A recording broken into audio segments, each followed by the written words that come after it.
بسم اللہ الرحمن الرحیم۔ احکام عید الاضحیٰ۔ ہیلہ تملیک۔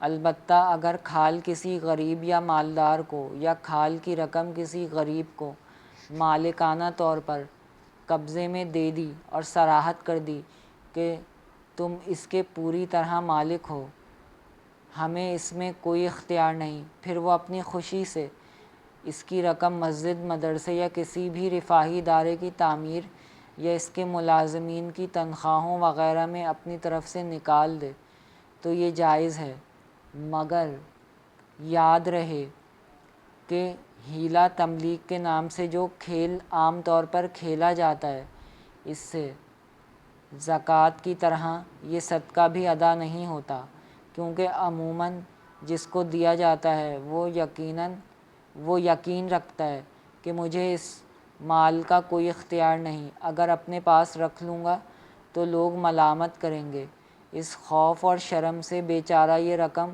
چندے میں دے دیتا ہے۔ یہ محض زبانی جمع خرچ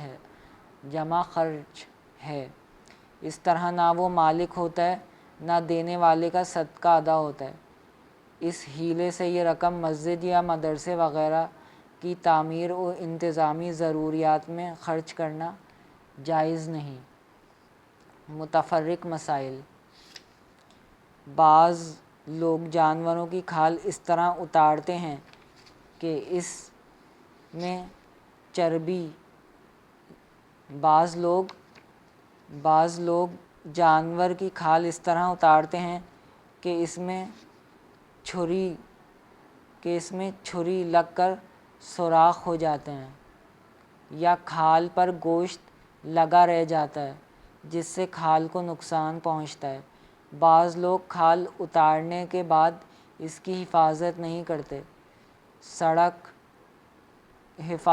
کرتے، سڑ کر بیکار یا بہت کم قیمت کی رہ جاتی ہے۔ یہ سب امور اسراف اور تبذیر میں داخل ہیں جس کی ممانعت قرآن کریم میں آئی ہے، اس لیے کھال احتیاط سے اتار کر ضائع ہونے سے بچانا شرعاً ضروری ہے۔ جس نے قربانی کی کھال خریدی وہ اس کا مالک ہو گیا، اس میں ہر قسم کا تصرف کر سکتا ہے، خواہ اپنے پاس رکھے یا فروخت کر کے قیمت اپنے خرچ میں لائے۔ قربانی کی گائے میں جو لوگ شریک ہوں وہ کھال میں بھی اپنے اپنے حصے کے برابر شریک ہوں گے۔ کسی ایک شریک کو یہ کھال باقی شرکاء سے اجازت کے بغیر اپنے پاس رکھ لینا یا کسی کو دے دینا جائز نہیں۔ اگر ایک شریک باقی شرکاء سے ان کے حصے جو کھال میں ہیں خرید لے تو اب پوری کھال اپنے استعمال میں لا سکتا ہے۔ پھر اگر یہ شخص اس کھال کو روپے یا کھانے پینے کی اشیاء کے بدلے فروخت کرے گا تو اس قیمت کا 7واں حصہ جو اس کا اپنا تھا اس کا صدقہ واجب ہوگا، اور باقی 6 حصے جو شرکاء سے خریدے تھے ان کی قیمت کا صدقہ اس پر واجب نہیں، اسے اپنے خرچ میں لانا درست ہے۔